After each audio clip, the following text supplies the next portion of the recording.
dogs and Stingray are coming for you. This is Stephen Ray, a.k.a. Stingray, coming to you live from Tuscaloosa, Alabama. Good afternoon, Mr. Feinbaum. Stingray here, and I'm about to shoot the bull with you like all the Auburn students do down at Auburn. Worst defense ever! So without further ado, here is the biggest Alabama going for the field goal. The kick is up. It is away. It is no good. Chris Davis bringing it out of the end zone. Oh, he's got blockers. Chris Davis up the sideline. Here he goes. Here we go, guys. Dobbs back to pass. Launching the ball. Jennings. He's got it. Jennings. He's got it. Touchdown, Tennessee. They shocked the Dogs in Sanford Stadium. Are you kidding me? My God almighty. What an epic way for the Tennessee-Georgia rivalry to end this game. What a play. Wow.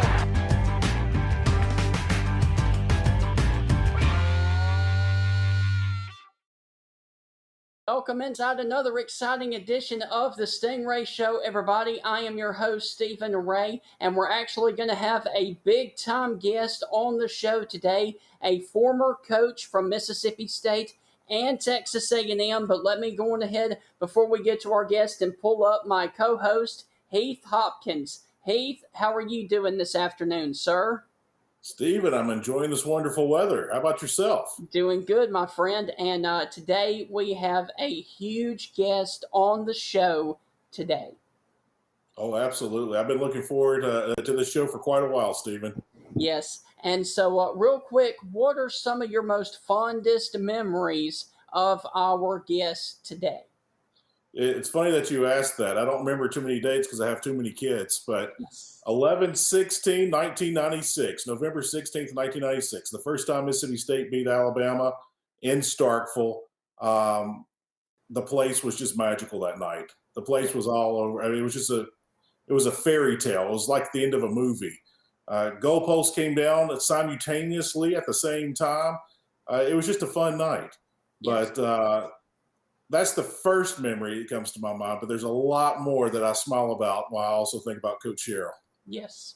Well, let me just go ahead and say this real quick. He played under Coach Bryant at Alabama from 1962 to 1965, then went on to become a head coach at Washington State, Pittsburgh, Texas A&M, and Mississippi State. Ladies and gentlemen, the very talented and very well-known guy in College Station and over in Starkville, the one and only Coach Jackie Sherrill. Coach, how are you doing today, sir? I'm doing great, thank you. It is a great day. Yes. It's the final of the Masters, and, they just teed off. Matter of fact, the last group just teed off, Yes. and I don't know if they're going to be able to catch the leader. He was 11 under. That's kind of unheard of, being 11 under on Sunday. Yes. Well, Coach, what are you doing nowadays? Well, I live in Wimberley, Texas. That's in between Austin and San Antonio. But I am fortunate to be involved with a stem cell company, Celltex, out of Houston. The CEO, David Eller, matter of fact, was my boss at Texas A&M. He was the chancellor as well as the chairman of the board, and he has allowed me to take former NFL players and do stem cell therapy with, from dementia, possible CTE, to autoimmune disease, poliomyelitis, to ALS, to shoulders, knees, back, hips, and been able to help all the former players that we have and that they have had stem cells administered to them. Coach, that sounds amazing. What you're doing and giving back to those guys. How did you come across and get into that? Well, very simply, I had a rotator cuff tear. I had one early in 1991, like a dummy, when I was at Mississippi State. The first year, they kind of talked me into a roping contest, so I got on the horse. And my wife Peggy, was a great horseman, a lady. As a matter of fact, she was number one in Texas, number four in the U.S. in 100 jumpers. And so when I got on the horse that I was going to ride, they had used him early, and so they unhitched the saddle, and they were kind of giving him a breather. So it was my turn. So I hitched him up. I kind of bumped him on the stomach to kind of get the air out, and I thought I had it pretty tight. My wife started laughing. She says, "I think you need to hitch that saddle up a little tighter." And so I said, "No, it's all right." So we took off and into cutting, and the horse went left and I went right. So I tore my rotator, had it operated on. So fast forward, and recently, when I had my MRI, certainly I had a torn rotator cuff. Yes. So I did not want to go and get it operated on. So at that time, I started the process of getting stem cells. And sure enough, after I received the injection in my shoulder, 3 days, I had no pain. 5 days, I could do anything with my left I could do with my right. Matter of fact, today I can actually use my left lifting weights and other things better than I can my right. Wow. So, but there's a lot of players when you're talking about ALS, when you're talking about polymyositis, autoimmune, but certainly when you're talking about dementia and you're able to help those guys and certainly see improvement, that's a big deal. It's a huge deal. Coach, thank you for doing that. You're welcome.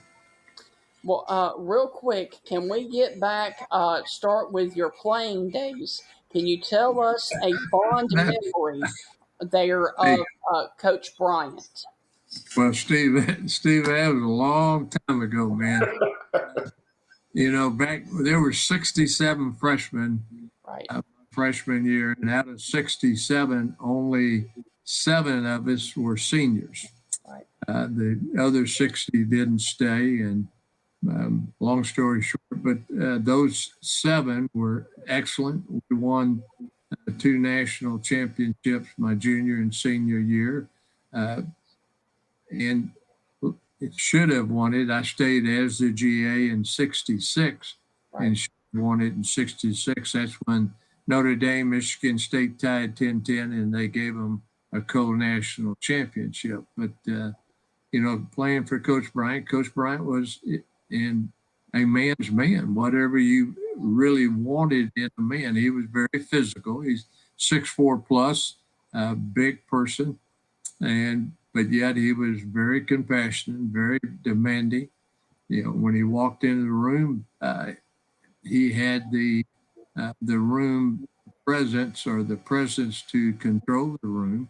Very excellent speaker, had demand of his voice, but on the field, he made you into a winner. And he took a lot of us that were probably average players, and it wasn't very few Joe Namaths on the team, but it was only and turned the teams into winners. And the old saying, he could take yours and you could take his, and he'd still beat you. So that's probably true. Yes. Coach, of all the former Alabama players, when you guys get together, who do you talk to the most? Well, the players you played with. I was fortunate. We had Joe Namath, Steve Sloan, Kenny Stabler, and Hunter. All were the quarterbacks when I was there. Certainly Joe and Kenny went off into the Pro Hall of Fame. Great pro players. Right. Steve Sloan also was all SEC. All of them were all SEC.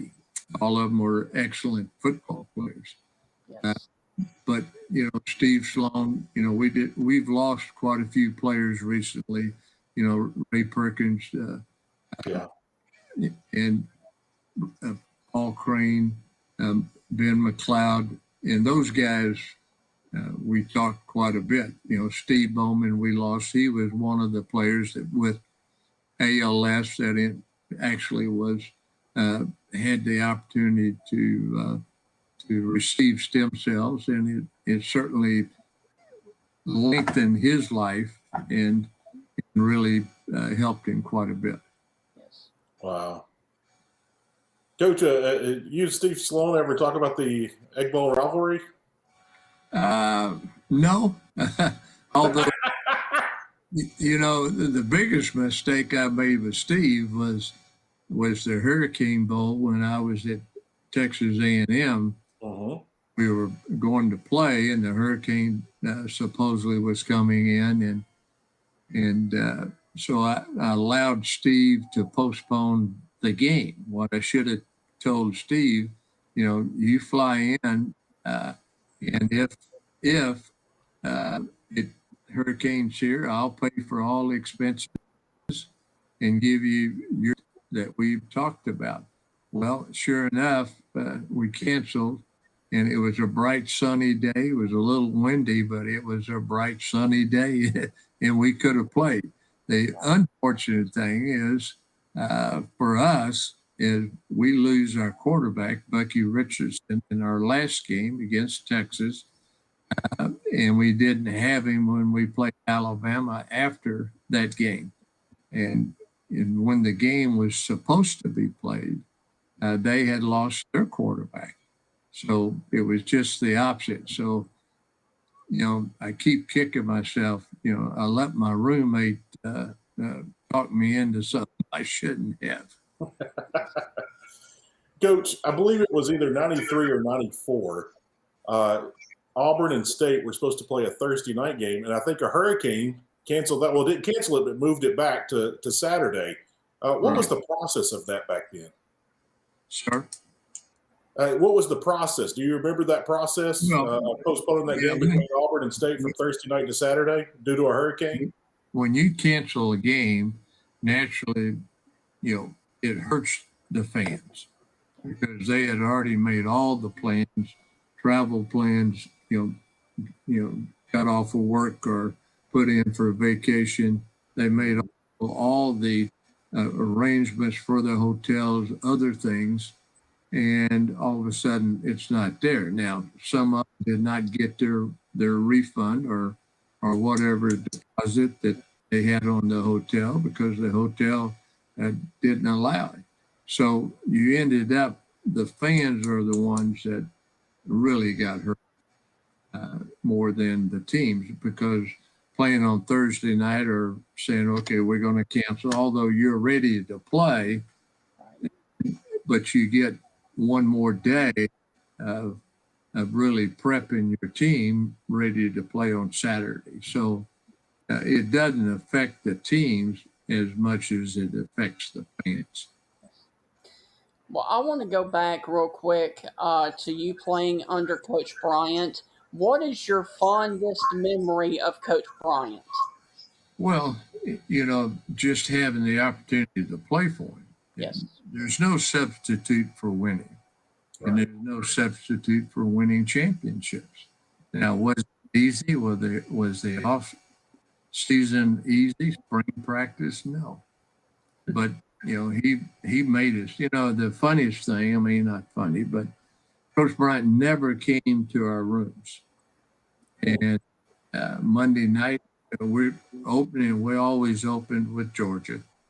And we were opening with Georgia. Monday night, we had lost our two tight ends, and first and second team tight end.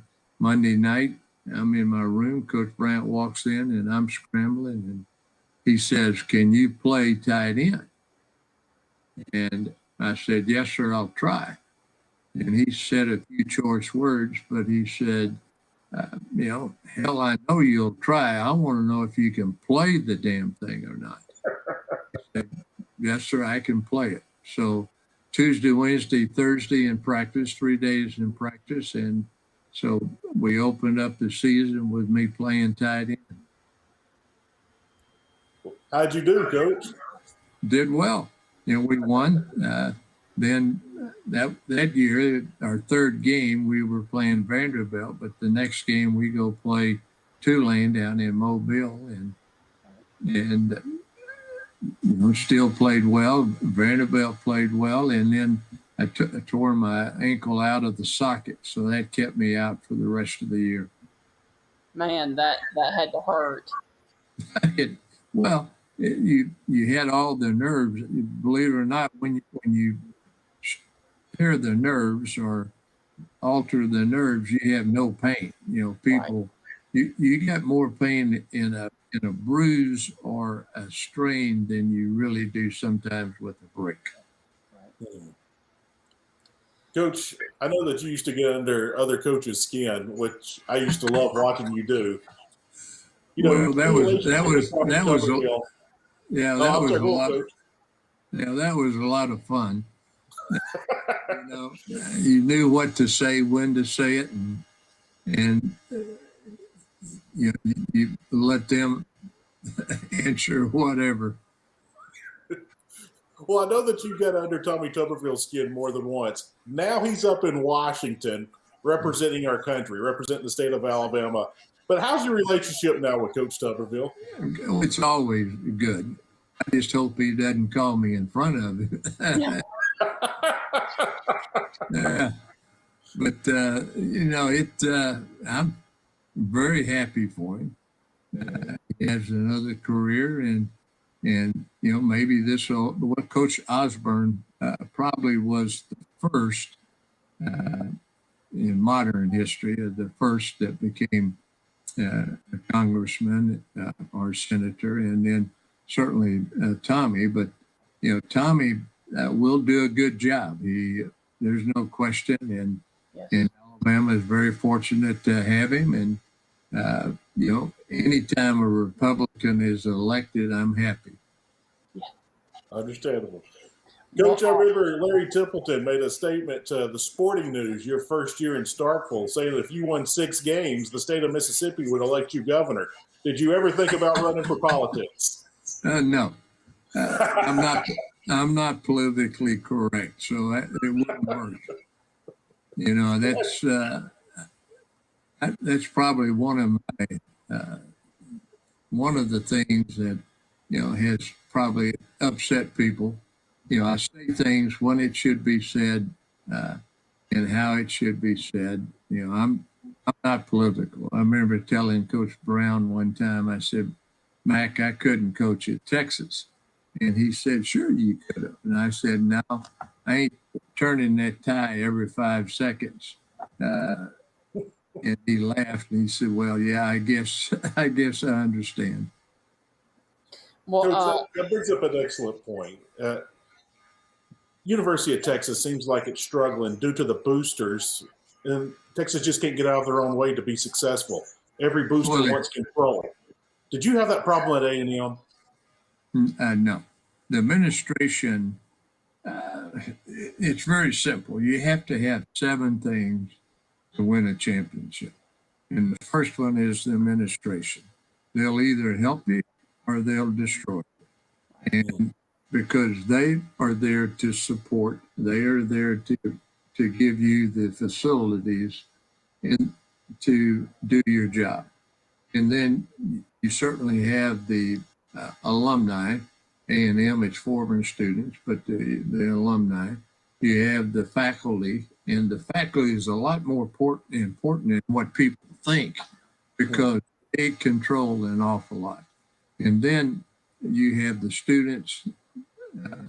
You also have the coaches, the players, and the media.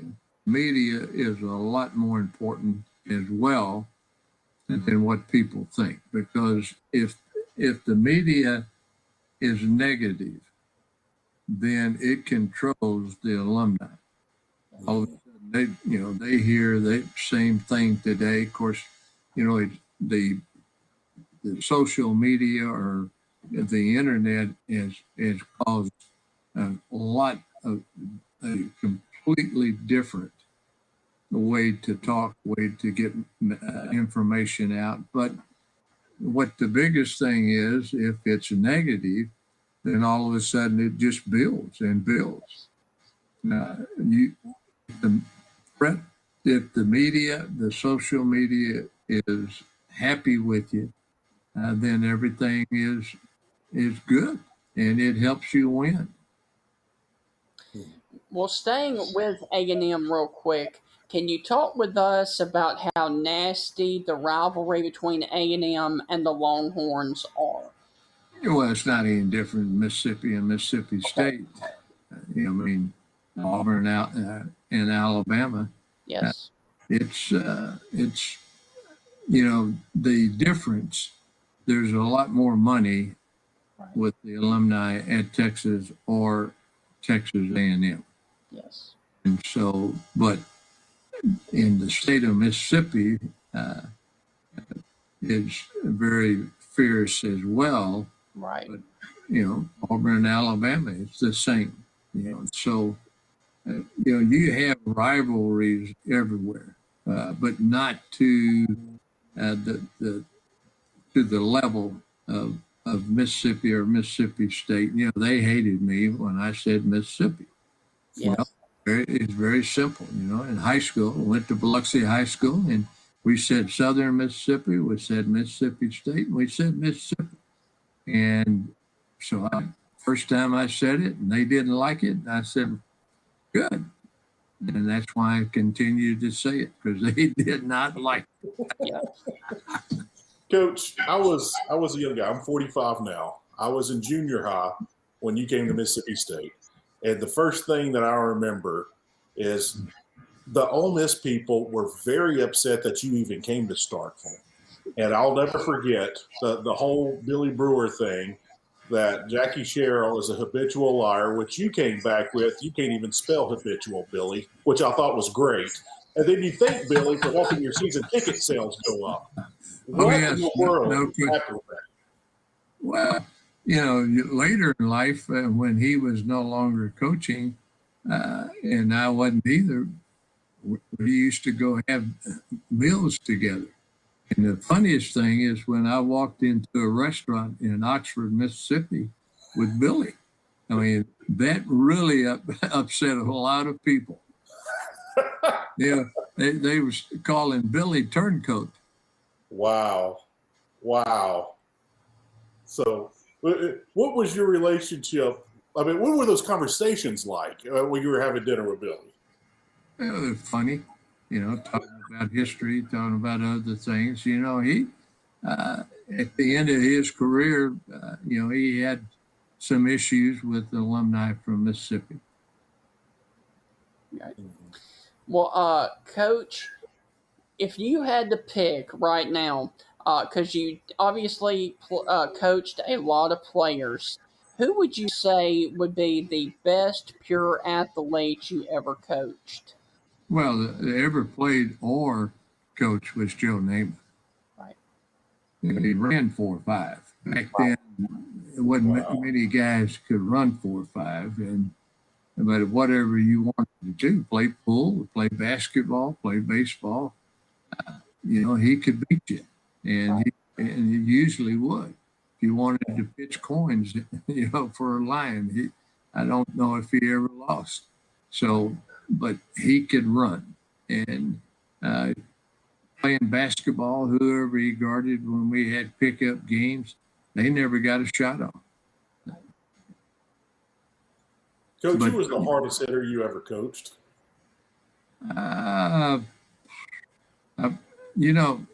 All these questions that people ask, who are the best, I usually say in what position. But Hugh Green probably was the one for his size that could. And then we had a little free safety at Texas A&M that could hit you as well. And matter of fact, he played for Denver, and he also went off and became a country doctor in North Carolina. But people ask all the time, who was your best player? What position are you talking about? Because I was fortunate to had some of the best players that's ever played in college football.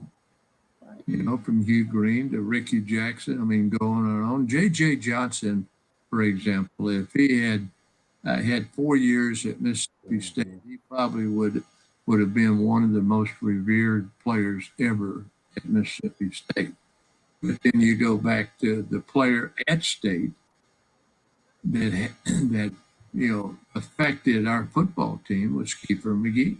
Yeah. And, Kiefer was a great player, not an average, but a great player. But he also was a great, great teammate. And that was very evident, when he passed, what effect it had on our football team. Coach, when's the last time you talked to Kiefer's mom? It's been a while, but I do talk to her, yes. And what a great lady. Well, I have a couple of questions about games that you coached in. The first one is the Snow Bowl in the Independence Bowl versus Texas A&M. What were your thoughts on that game, and describe what it was like coaching and watching your players play in the snow? Well, they accused us or me of knowing what the weather was going to be, because we wore white helmets, white shirts, white pants, white shoes. Everything was white. Right. And then the biggest asset we had was we got lucky and we had the Mountain West officials. Right. And they officiate in that weather all the time. They could care less if they could see the down marker or could see the lines across the field. They just put the ball down where they thought it should be and go play. Yes. And we had the advantage with the Mountain West officials. But the biggest thing was, and it happened, Cutcliffe did the same thing, but RC got greedy and tried to run the score up by throwing the football. They had the game won. Yeah. Same thing with Mississippi. They had the game won, and when they threw the ball, intercepted, and we came back and won the game against A&M. Yes. And it happened a few years later when we played Mississippi, and Cutcliffe later in the game threw the ball. We intercepted, kicked the field goal, and won the game. So if you have the game won, you don't put the ball in the air. You go ahead and run the clock out. We would not have won either game if they hadn't thrown the foot. Yes. Coach, what game do you look back at your time in Starkville and you smile the most about? Well, there's a lot of them. We were fortunate. You go back to in '91 when Texas came in. That probably gave us the most credibility, because nationally we beat Texas and we put a knot on their head. We got lucky also because at halftime, it rained, and then the steam came out, and they wilted in the fourth quarter. And so we were able to win the game in the fourth quarter, and we got help from the weather. Yes. Oh boy, favorite Jackie Sherrill story. So, I would say that it has to be taking a pair of scissors. He took a pair of scissors himself, the head coach, and snipped the wire, cut the wires to some giant speakers that were on our sideline, near our sideline at Tennessee, at Neyland Stadium in Tennessee. We're there for pregame. This was 95. Peyton Manning was their quarterback. It was like a 1:00 game, nationally televised, all this kind of stuff. We get there I think it was a game day. It might have been we went the day before to warm up, but I think it was the day we were there early in the pregame. And, Neyland Stadium, they got 100,000 people. They don't need extra sound, but they had speakers placed at certain places, including around our bench, where they would actually pipe in the crowd noise and the band. Wow. So that you would hear all that kind of stuff. And Coach Sherrill just went over there and picked up a pair of scissors, found the speaker cords, and cut them here. And he goes over and cuts the other one. And we didn't have to deal with that during our ball game. Wow. I have never heard that story. That's a great Coach Sherrill story. Yeah. And it's just like something he would do. It's like the world was his oyster, man. It's like, I don't want to hear that, so I'm just going to cut the wires. That's great. Coach, here's a fun story that Matt Wyatt shared with us. He said that y'all were getting ready to play Tennessee in Knoxville. We asked him what was his favorite Coach Sherrill story. He said, we're getting ready to play Tennessee in Knoxville. And he said, don't worry about those speakers behind the bench. Don't worry about that noise. Don't worry about it. It's not going to be a big deal. And he said during pregame, you get a pair of scissors out and you go cut the cables to the speakers. Now, Coach, did you do that? Well, I didn't do it at Mississippi State. I did it at Pittsburgh. We came down and to play Tennessee and beat them 30-6, I believe. But anyway, at that time they had PV speakers. PV is actually made in the state of Mississippi. Right. Speakers, and those are the rock band speakers. So they put out a lot of decibels. And on their side, Tennessee, they're facing the stands. On the A&M or the Texas side, or Mississippi State or Pittsburgh, when we played, they're facing the players' bench, and you can't hear. So pregame, I gave our security guys wire cutters. They cut the wires. They fixed them right before kickoff, and we recut the wires. So we didn't have any speakers that game. So it helped us, and certainly the outcome was very good, 30-6. And then back when we took our team at Mississippi State, and I want to say it was in '92, took the team over to Knoxville, out on the field, and the guy comes up to me and pulls my shirt, turns around, and he says, "You're not going to cut my speaker wires today." And I said, "I don't know what you're talking about." And turned around and walked away. That's great, Coach. But there's a lot of things. I mean, even when we went over to play Tennessee, I wouldn't let our team come out until Tennessee came out. So you're on TV, and they're trying to push you out, and I would say no to the TV people until Tennessee came out, because you can't boo and cheer at the same time. Yes. Coach, what was the story? I believe it was the Sugar Bowl when you were at Pitt, and there was a press conference before the game, the day before the game, and you kind of drew out. Tell us that story. Tell us that story, what really happened, Coach. Well, when you go to a bowl game, certainly in the major bowl games, they have the coordinators speak during the week, but then they have the head coaches or the last ones speak before the game. So I asked them to put a chalkboard to give me some chalk. And anyway, so Coach Dooley spoke first, and then when I got up to speak, I drew on the board their defense. I said, I know what they're what they're doing and how they're doing it, and drew their defense and drew all the adjustments they would make. And I said, you probably are asking, how I know. And I said, well, they're playing a wide tackle 6. There's only certain things you can do in a wide tackle 6. And I know the defense, plus I've been watching them practice for the last 2 weeks. I said that Coach Broyles, which was doing the game, fell out in the aisle and just laughing like crazy because, it was the funniest thing he ever heard for a coach to say, I've been watching the other team practice for 2 weeks. And the press thought I was serious, some of them. But the big thing is the clock, the 25-second clock was not working.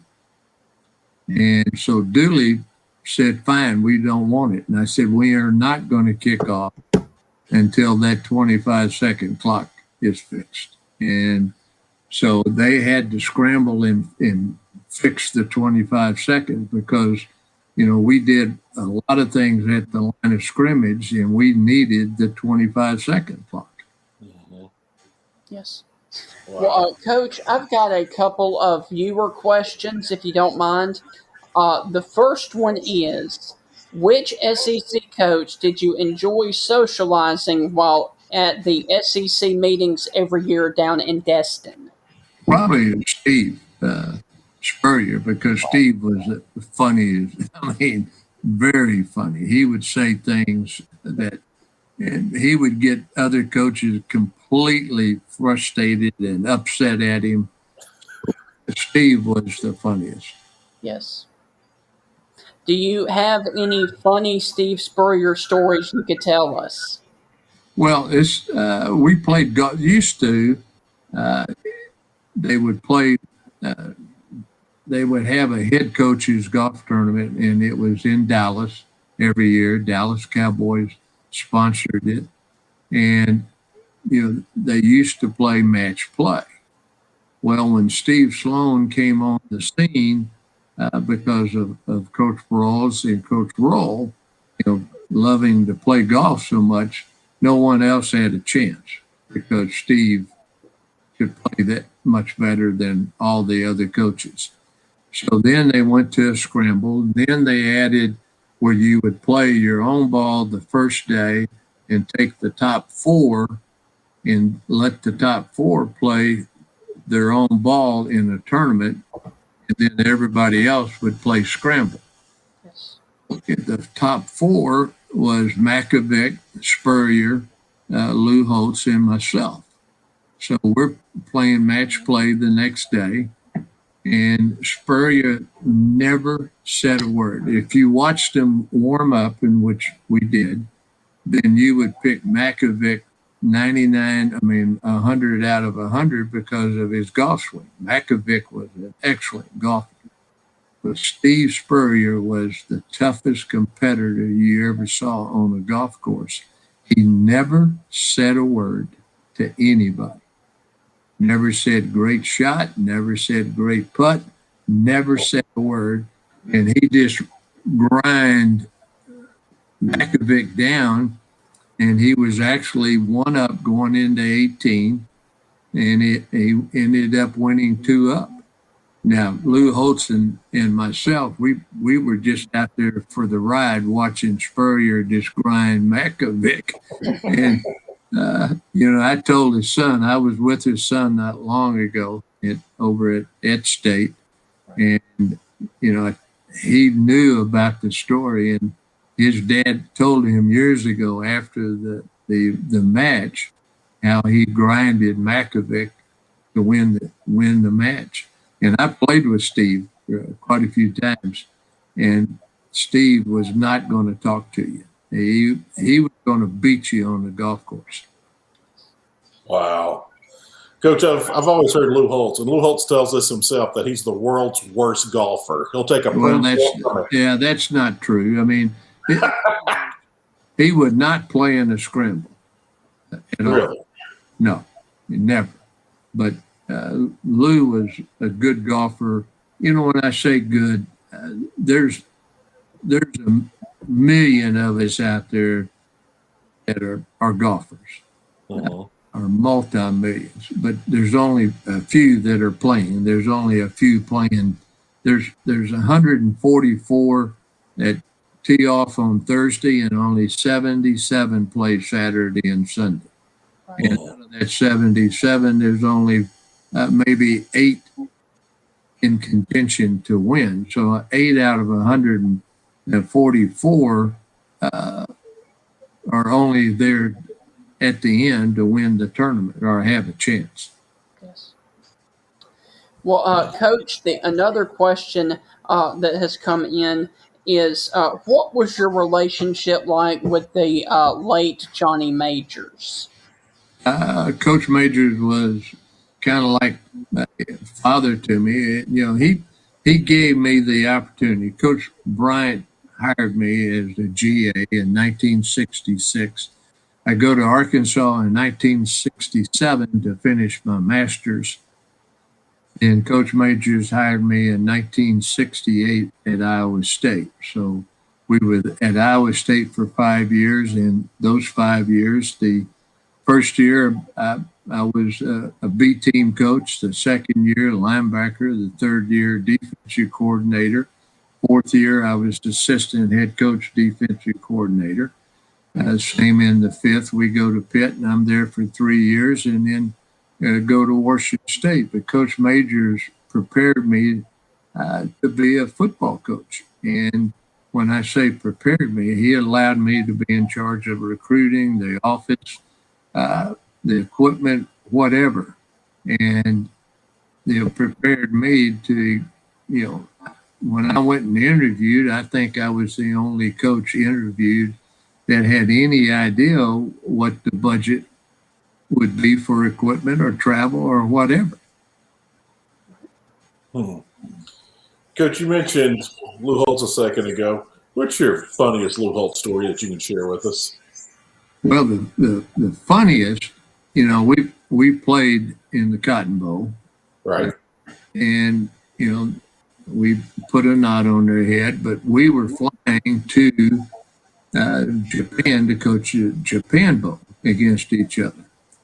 And, when the press conference there, he was talking about, Tim Brown, the Heisman Trophy winner, this All-American, that All-American, and about, should win the game. And I leaned over and I said, Lou, that's what you said in the Cotton Bowl, too. And of course, he didn't like it. And then right before the game, we're having, there's a little concession stand. We go in and get something to drink, and Lou has his hat. Well, he's getting paid to wear the hat. And so he leaves the hat. I take the hat and hide it in my shirt behind me. And he comes running back, have you seen my hat? No, I haven't seen your hat, And then all of a sudden, right before game time, I'll walk over and hand his hat to him. Yeah, he wasn't very happy when I did that. And Coach, let me ask you this: who won that game? Did you or did he win? No, I did. Awesome. Yeah. Coach, you talked about Steve Spurrier as well. What's the funniest Steve Spurrier story you could share? Well, I mean,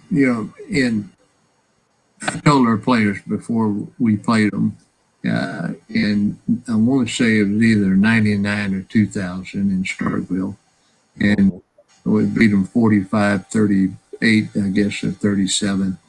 And we had almost 400 yards rushing. Right. And I did a little clip before the game, or told the players, I said, we have to play physical, have to, win the kicking game, and we have to control the clock.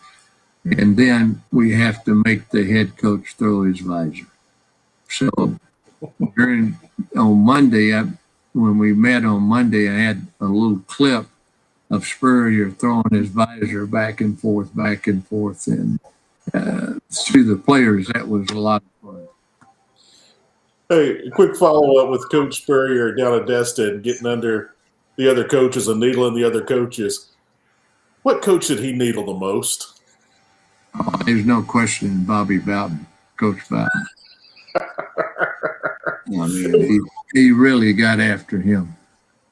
Would he pick on him because he was so short? No, he got after Coach Bowden because of Florida State and Florida. I mean, That was his biggest rival because they were right there in the state, very close together. Tallahassee, Gainesville was not very far. And my last viewer question for you is, what is your favorite Mike Tucker story? Well, Mike was an excellent football coach, but I wasn't around. I mean, not football. I'm talking about. Excuse me if I scream. Is excellent coach in the state, and I wasn't around him that much. But so I can't give you Okay. detail, guys. Well,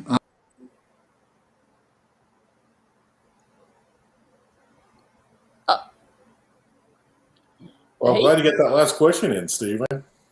Heath, what happened, man? I think Coach Sherrill's computer. I think he had a battery problem.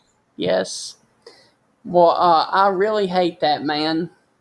Yeah, I was getting ready to ask him a Dan Marino question, Right. and then the famous thing that, well, not necessarily that, but the fun question I was going to ask is, there was a clip of Mike Leach on College Game Day a few years ago, and Mike Leach was talking about the best visiting locker room he's ever seen in college football, and he talked about the locker room Coach Sherrill made in Starkville. And he said it was a work of art. He talked about it being 37 nails in the wall, and it was an ugly color green. And he said that there were 2 toilets sitting right in the middle of the locker room, no stalls, no walls, and 1 roll of toilet paper. He said it was the most mind game locker room he had ever seen in his life. It was a wonderful clip of Leach talking about that. And I want to ask Coach Sherrill, where did he get those ideas to create the visiting locker room like that in Starkville? Well, I just actually got a message from Coach. His computer froze, so he is going to try and rejoin us. Hopefully it will work. But the computer froze for some reason. But, that Snow Bowl, man, that was amazing. And you were there, correct? Yeah, I was at that game. I'll never forget, being here in the Memphis area, that's home. Yes. And I was over in Atlanta for a Campus Crusade Christmas conference. Right. And I had left Atlanta early that morning, drove across the Southeast, drove through the state of Alabama, through the state of Mississippi, into Louisiana, all the way to Shreveport. That is not a short drive. Right. And so when we started getting outside of Jackson, we were slightly ahead of schedule, and we thought maybe we should get something to eat now and fill up and be full, and we don't have to spend any money at the game because we were broke college students. So we get some food, we fill up, and so when we get in the car, I remember a Jackson radio station said, it looks like there might be snow tonight during the game, and we laughed at that because the weather wasn't that cold. And we're like, it can't be that cold over there, and so we keep driving. And so we get out of the car and we notice that it's different. It's colder. The weather is different. It's gotten much colder. We're filling up with gas. It's our last stop. We're back on the road. We're heading. And when we get off at the exit, we see the first snowflake that comes down. We saw a sign that says eyeball, had an arrow pointed. It says eyeball this way. And we saw the first snowflake fall. And I was like, oh, there's the big snowflake. There's the big snowstorm, We parked the car and it started flurrying a little bit, but nothing was sticking. A light dusting, if you will. And then we get to the stadium and I was like, nothing's really going to happen. And then toward the end of pregame, I was like, this stuff is starting to stick. I was like, we still got like 30 minutes till kickoff.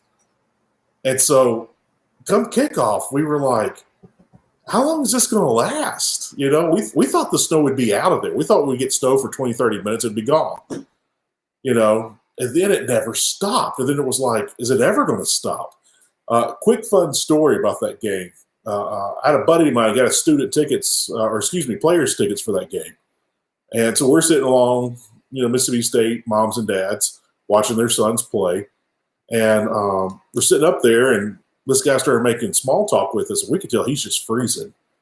And so we start talking to him. Well, it's Kevin Fant's father. Kevin Fant was the backup quarterback at the time. I think Kevin might have been a freshman on that team.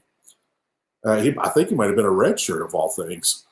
And so, no, he was a freshman. He was a freshman because my buddy that was sitting next to me, he said, hey, hopefully the game will get out of control tonight. We'll see your son play. And Mr. Fant looks at us. He goes, it's too cold out here. I don't care if he plays or not. I'm getting out of here. He walks out. We never see him. He walks out before the game even starts. I think he went back to the hotel. So we laughed and laughed about that story. What were you going to ask him? I was going to ask him about that famous Egg Bowl, the tip, the kick, the pick, and the kick. That was an amazing game where Mississippi State actually hit C.J. Sermon, the late C.J. Sermon, there in the end zone to spark the comeback there. So I was going to ask him about that win, and I was also going to ask him about the Arkansas game that ultimately propelled them into the SEC championship game against Tennessee. Yeah, that was Houston Nutt's first year. That was 1998. Yes. And sadly, Houston Nutt was, well, not sadly, it was a great thing. They were undefeated until the week before, and the famous Clint Sterner fumble in that game that, of course, kept Tennessee's national championship hopes alive. And then they came to Starkville the next week, and they lost 2 back-to-back games. Yes. Of course, Mississippi State and Tennessee played for the SEC championship that year. Tennessee lost the lead in the fourth quarter, thanks to a Kevin Prentice punt return, as we all famously know. Yep. But Tennessee did come back, won that game, and went on to win the national championship. So, Coach Sherrill, right there in the middle of it, had a chance to put himself into many of those conversations. But yeah, Coach Sherrill, love him or hate him, Coach Sherrill is straightforward and honest with you. For current fans and former fans and everything else in between, I do know this. I know of multiple Ole Miss people that I've met Coach Sherrill on vacation at the beach or seen him at a restaurant, and they absolutely loved. They couldn't stand him before they met him, talked to him. Coach Sherrill talked to him for 10, 15, 20 minutes, and they loved the guy. Yes. So Coach Sherrill has that effect on people. Well, man, we were cut short with this interview. So hopefully in about a month or so, we can reach back out to Coach and do a full-fledged interview with him and ask our questions that we didn't actually get in. Yeah, I guess that'll be a little tease when Coach Sherrill returns. Yes. Coach Sherrill always talked about when he was at Mississippi State, when all the national media would talk to him, they would ask him to tell stories from his playing days with Bear. They'd ask him to tell things about Johnny Majors and talk about things that happened at Pitt and his recruiting of certain players and what really happened at Texas A&M and the Southwest Conference and Mississippi State and the NCAA investigation. And Coach Sherrill won a big, nice lawsuit with the NCAA, and it had to be hush-hush about it. I don't know if Coach could talk too much about that, but Coach always said he was going to write a book, and it was going to be a tell-all book. Yes. And I was just wondering when that was going to happen. I'm looking forward to him having that book. And our good friend and host, Steve Robertson, who has joined us before a couple of times here on the show, I've asked Steve if he's reached out to Coach Sherrill about it. And there's been some talk. So I don't know if Steve gets the gig or not, but whoever writes that book, I'm reading it page for page. Yes. Well, man, that's going to do it for this edition of the Stingray Show. We do apologize for the technical issue there from Coach Sherrill and that we could not give you a full interview there, but we hope you enjoyed what we did get nonetheless. Yeah, and thank goodness no one sent any castrating questions. Yeah, because they were all respectable questions and good questions. So we want to thank all of you there that sent in questions for this interview. And we hope you have a great rest of your week. And as always, from all of us here at the Stingray Show, God bless.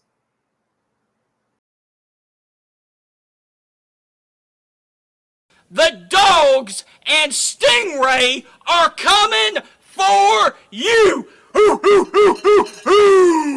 This is Stephen Ray, a.k.a. Stingray, coming to you live from Tuscaloosa, Alabama.